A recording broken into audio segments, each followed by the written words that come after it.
Split applying nitrogen on corn. 3 tips for sidedress applications. In Missouri, nitrogen application on corn has traditionally been done shortly before planting.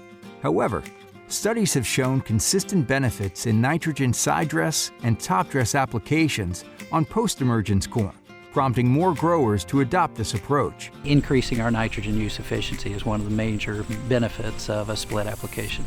Split application of nitrogen on corn has also increased in popularity in recent years with the availability of new equipment.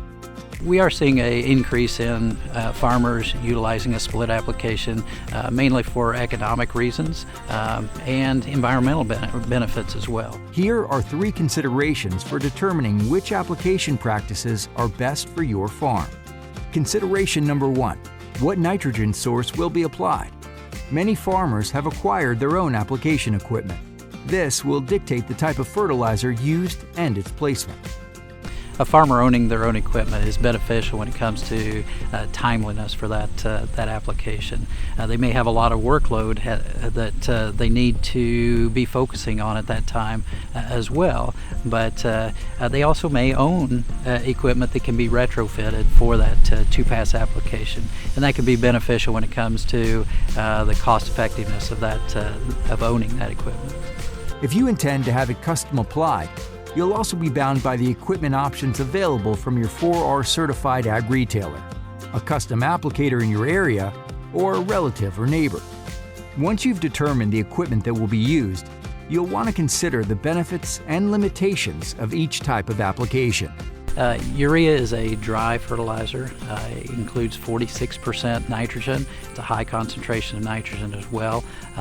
It is globally the most popular fertilizer. When applying urea, keep in mind, urea is likely to be cheaper than urea ammonium nitrate, or UAN. In-season application with a spin spreader is probably the fastest application method, and most farmers are not set up to make a top-dress urea application themselves, so it has to be arranged with their 4R certified ag retailer. The proliferation of farmer-owned self-propelled sprayers for post-emergence applications has given many farmers the ability to sidedress their own nitrogen with UAN. There are additional benefits to farmers choosing a sidedress method. The main advantages are timeliness, quality control, and the economic advantage of spreading the equipment cost over more acres. However, some precautions must be taken. Urea and UAN solutions can damage the leaves of your crops, so it is best to minimize contact with the plants. When using a spin spreader, avoid applying urea when crop leaves are wet, and monitor for whorls or funneling that trap urea granules and prevent their even distribution.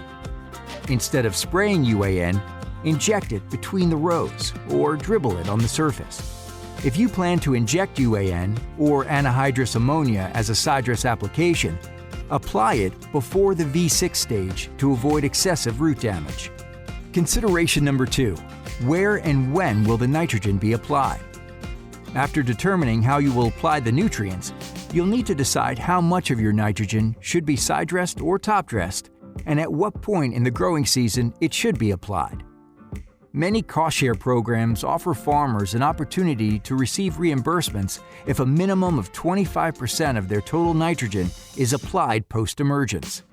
So if we're applying a total of 200 pounds of nitrogen, 50 pounds of that's going on that second pass.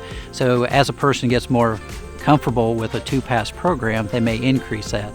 Commonly we're going 2/3, 1/3. The popularity of these cost-share programs has been fueled by the increasing concern for the loss of nitrogen when applied before planting and the availability of equipment for second-pass nitrogen application. An analysis of 89 experiments conducted in Missouri shows a yield advantage of 13 bushels per acre with a 2-pass system of nitrogen versus a single pass at or before planting. This was specifically evident during wet years. Missouri research also shows a benefit to a 2-pass nitrogen system during dry years, with a yield benefit of 15 or more bushels per acre. Corn, following soybeans, can handle an even higher percentage of total land applied to sidedress. Sidedress applications should be applied no later than stages V8 to V9, but stages V4 to V6 appear to be the best time to side dress nitrogen in Missouri. Typically, we're targeting a V6 application timing because that's when we see the maximum demand by that corn crop. And it's going to affect, or it's going to depend upon the source of nitrogen that we're using at that time and the placement, okay, and the equipment that we're using. To ensure even distribution across the field, some precautions should be taken. If top dressing with urea, avoid windy days that can cause the spread pattern to be inconsistent. If using drop nozzles that run along the ground, make sure they have consistent output. And be sure your hoses aren't excessively wandering or bouncing during application. Consideration number 3, should I use a urea inhibitor? Top dress applied urea requires rainfall or irrigation amounting to at least 1/4 inch within 4 days of application. This prevents nitrogen loss by volatilization. Volatilization is an issue with urea-based fertilizers, urea in particular, and urea ammonium nitrate, which contains 50% urea. So that's when we have loss of nitrogen in the ammonia form. Heavy dew or light rainfall that dissolves the urea granules and spreads them out without allowing the urea to penetrate the soil may increase the risk of volatilization loss. Be sure to incorporate the fertilizer into the soil deeper than 1 inch with a cultivator. If you're utilizing no-till practices, using a urea inhibitor can give you 10 days to anticipate rainfall. Remember, if you are using UAN, it is half urea and also subject to volatilization loss. Volatilization inhibitors have been shown to prevent loss and increase nitrogen availability in grain yields. So volatilization is an issue with urea-based fertilizers. Urea ammonium nitrate has 50% urea present.